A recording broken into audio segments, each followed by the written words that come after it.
Welcome to today's Explainer. We're unpacking a really heavy but absolutely crucial topic today, the human cost of conflict. We constantly see the breaking news alerts, we hear the grand political speeches, but right now we're going to look right past all of that to uncover the raw reality hidden behind those political war slogans. Okay, let's dive right into this. Security, revenge, freedom, power, religion, nationalism. Just think about those words for a second. Every single war throughout history and right up to today kicks off with these powerful, abstract slogans. They're incredibly effective at mobilizing populations and stirring up our emotions, right? But we really have to recognize them for what they actually are, concepts specifically engineered to initiate action. Because what happens when you strip away all that geopolitical jargon?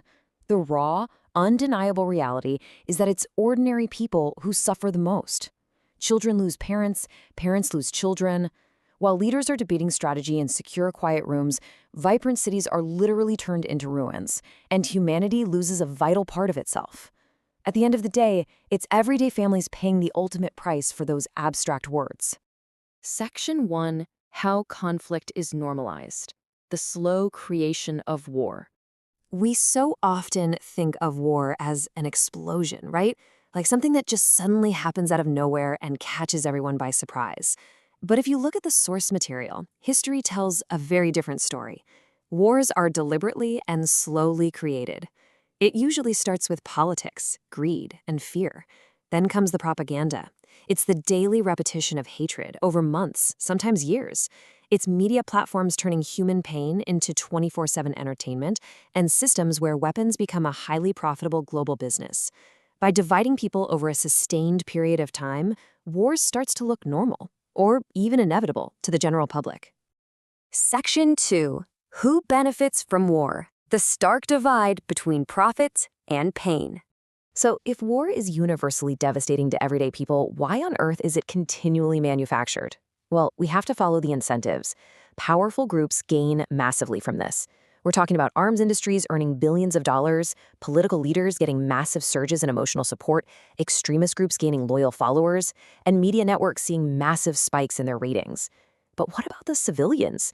They gain absolutely nothing but loss, hunger, trauma, homelessness. Think about it. A bomb can destroy a building in a matter of seconds, but rebuilding those shattered civilian lives, that takes generations. Which brings us to a really profound, inescapable question. Why does this keep happening? If the cost is so incredibly high and the benefits are skewed towards such a tiny minority, how do societies keep falling into this trap over and over again? Well, to understand this, we actually have to pivot our focus from the physical destruction to psychological manipulation. It happens because, at our core, humans are emotional creatures, and our emotions can be engineered. Fear is used as a tool for control. Religion is misused to create division. Nationalism is literally weaponized to create this us versus them mentality. And in our modern digital era, fake news spreads so much faster than the truth. When we're manipulated into no longer seeing the humanity and the people on the other side, violence suddenly becomes incredibly easy to accept. Section 3. 7 Steps Toward Peace. Actionable solutions for a better future. Now, understanding the problem is only half the battle. So we're going to pivot to a hopeful, empowering framework from our sources that shows exactly how we can build a path forward. Here is a comprehensive 7-step blueprint. 1. Stop dehumanization. 2. Media responsibility. 3. Peace education.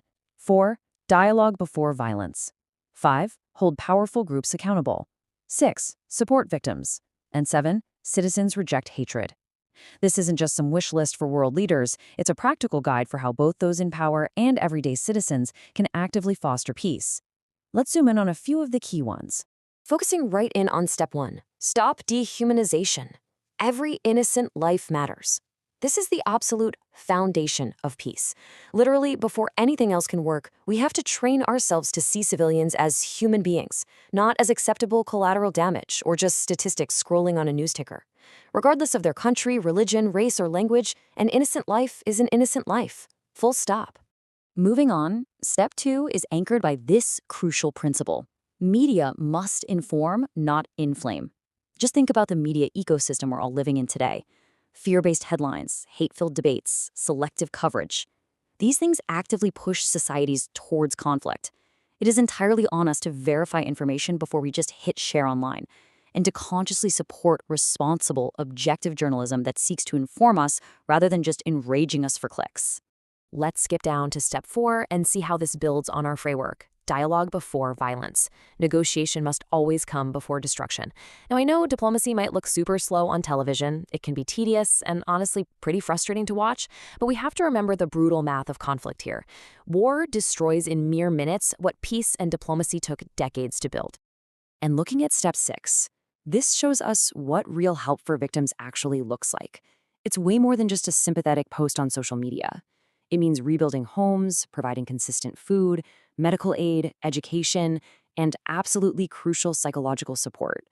Our shared humanity shouldn't just vanish the second the news cameras pack up and the headlines fade. Real help requires a sustained, long-term commitment. Finally, step 7 empowers every single one of us. Ordinary people have way more power than they realize. Refuse propaganda, question hate, protect the truth. You genuinely have the agency to reject hatred. Peace isn't just a treaty signed by politicians in a closed room. It's an environment actively created by citizens who choose to stand up for justice peacefully, every single day. Because, as the source material so powerfully puts it, in every war, the greatest victory is preventing the next one.